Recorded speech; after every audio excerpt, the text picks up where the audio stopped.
Fundamentally बहुत ही solid है, VIP है अपने नेचर से, ये आपको थोड़ी देर में बताएंगे, लेकिन उसके पहले लेकर आएंगे मुनाफे का ऑप्शन।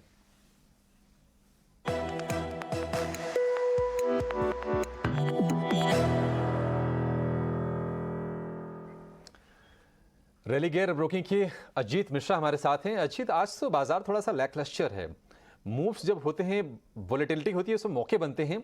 आज थोड़ा सा मुश्किल हो रहा होगा। आज आपने क्या चुना हमारे दर्शकों के लिए?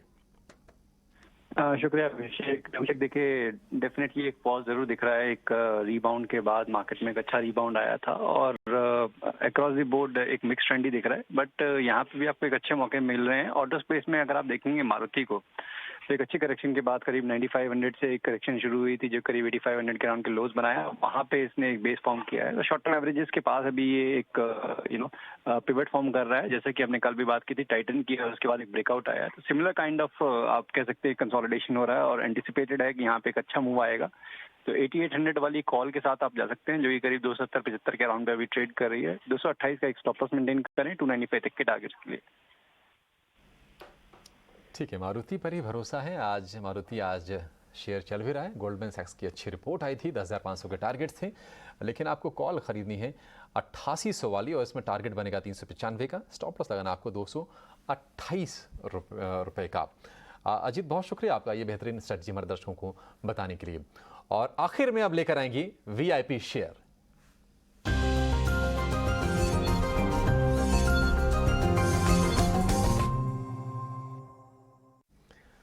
और वीआईपी शेयर बताने के लिए हमारे साथ हैं बाजार की वेटरन, जानी मानी fundamental expert Sharmila Joshi.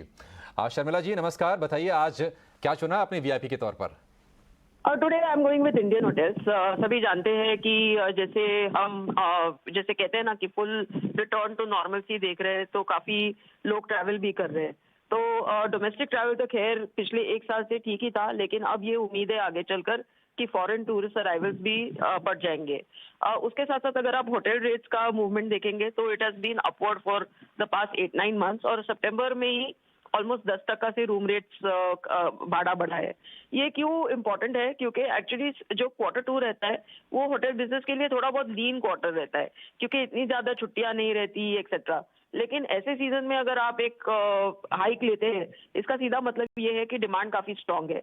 Demand strong रहने का और भी एक बड़ी वजह ये है कि पिछले 2 साल से नई इन्वेंट्री ऐड नहीं हुई है, या तो बहुत कम हुई है। इंडियन होटल्स ने ऑलमोस्ट 6 होटल्स ऐड किए हैं। उसके साथ साथ ये साल और 12 होटल्स लॉन्च करने का उनका प्लान है। वो शायद 2023 में होंगे, बिकॉज दे बिलीव कि वो जो क्वार्टर रहता है वो नए लॉन्चेस के लिए अच्छा रहता है। तो वो भी एक चीज होगी। तो if you look at it from many perspectives, जिस तरह से रेवेन्यूज भी और बिजनेस भी अगर आप देखेंगे तो प्री पैंडेमिक लेवल्स पर रिटर्न हुआ है, डिमांड अच्छा है और यहाँ से और बेहतर होने की उम्मीद है। तो सभी चीजों को जुड़ा के मुझे लगता है कि इंडियन होटल्स एक काफी अच्छा स्ट्रॉन्ग प्ले है होटल स्पेस में, which is in any case very attractive. तो उसमें Indian hotels with a long term target of 400। बहुत ही बढ़िया ये स्टॉक है, दमदार होटल स्पेस में सबसे दमदार कंपनियों में शुमार है इंडियन होटल्स।